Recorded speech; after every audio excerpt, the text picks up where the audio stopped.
Hey guys, it's Olga. Welcome to Be a Blog. Today we explore Tokyo.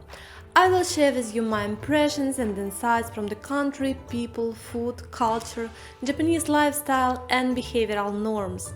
In other words, everything I spotted during my one-week business trip to Japan. I went to Tokyo with my colleague. Our trip was unexpected and unplanned. We had about 2 weeks to get prepared, book our flights, hotels, transfers, and the most challenging, to get our Japanese visas. And I can tell you it was not an easy task. We collected a package of documents in an accelerated mode and filed them to the Japanese embassy. The problem was that they considered our applications for about 10 days.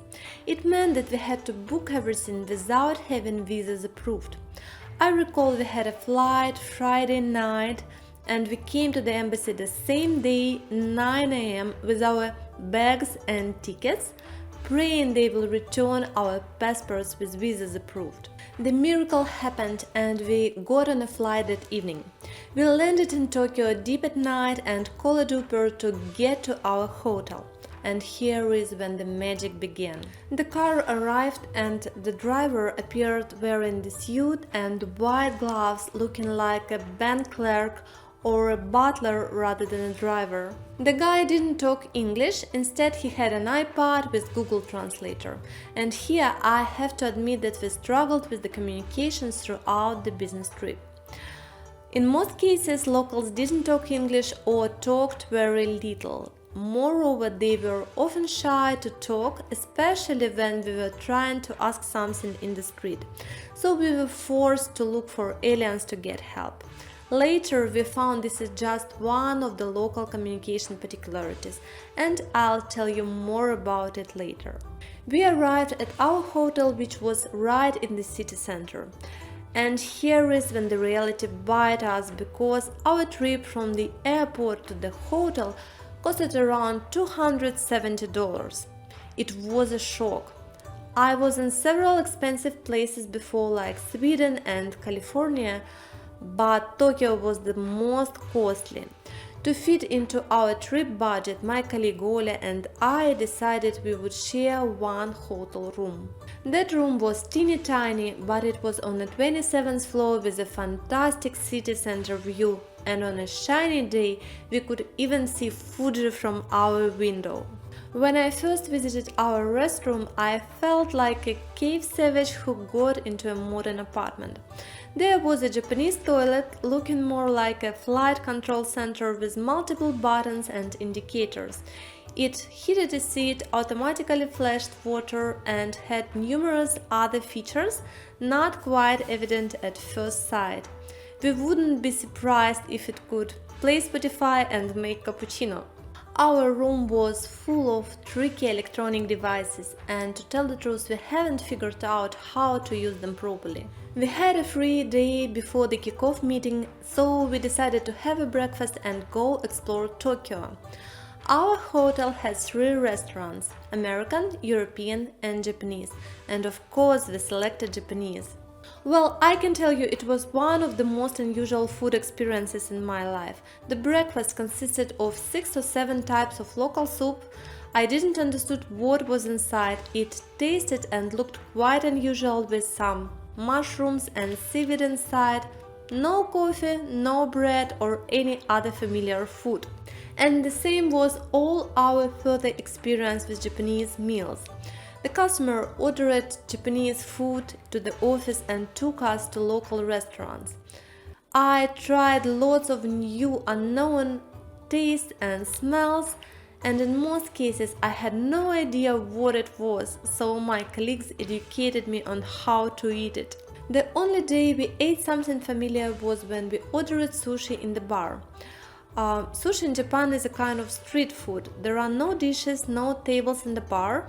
You come straight to the bar counter, select the fish you want, and get the freshly cooked sushi on the lotus forks. You eat several right in front of the cook, pay and quickly leave. I have to admit the sushi were the best ever. We had 1 day off and 5 working days to explore Tokyo, So we basically did it early in the morning, long before everyone woke up and went to work. Tokyo amazed me. On the one hand, I saw a modern city full of skyscrapers, multi-level roads passing through the buildings, millions of machines on the street selling food, tickets and God knows what. On the other hand, beautiful parks with amazing traditional landscape covered with the snow, stunning ancient palaces and temples, majestic and very peaceful. Great combination of old and new. I would say Tokyo is looking like a city from a parallel universe developed by its own laws. One more curiosity I spotted: there are no rubbish cans nowhere.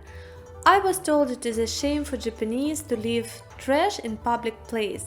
They always take it home and sort it. And yes, Tokyo is extremely clean. Despite crowds of people, I haven't seen a single paper or cigarette butt in the street. The most challenging in our morning trips was navigation. You see thousands of streets with no name and complicated buildings numbering, hieroglyphs everywhere. Navigation without Google Maps is impossible. My biggest fear was that phones will run out and we will never find way back to our hotel, and my fear intensified when we decided to take the subway. This is the map of Tokyo subway. It is so huge and complicated that even locals sometimes get lost. Moreover, some stations have navigation signs in Japanese hieroglyphs only, so every time it became a real quest for us. Nevertheless, the experience definitely worth it. Here I have to return to Japanese people. At first sight they seem quite distant, especially older generation. They never talk loud in the street and there is a dead silence in their subway. Talking on the phone in public transportation seems offensive. They avoid to contact strangers and never demonstrate their feelings in public. When I asked my Japanese colleagues about that communication particularities, they explained that Tokyo is a home for 37 million people, and following that behavioral norms is their way to respect the personal space of each other. I also admitted young people were more open. Some of them took photos with us and asked where we came from. They all were very different, like people from parallel galactics. Some were wearing brands and looked as if they are from the fashion show. Others were wearing anime costumes and hair, all colors of the rainbow. Some were wearing traditional costumes and looked just like from Japanese fairy tales. During my whole trip, I had an impression I trapped into a fantastic movie or into a video game. That was my short acquaintance with the Japan, and I'll never forget it. I hope it was interesting to you. Don't forget to subscribe to my channel, leave your comments and hit notification bell not to miss my upcoming videos. Thank you for your time and attention. Good luck and see you soon!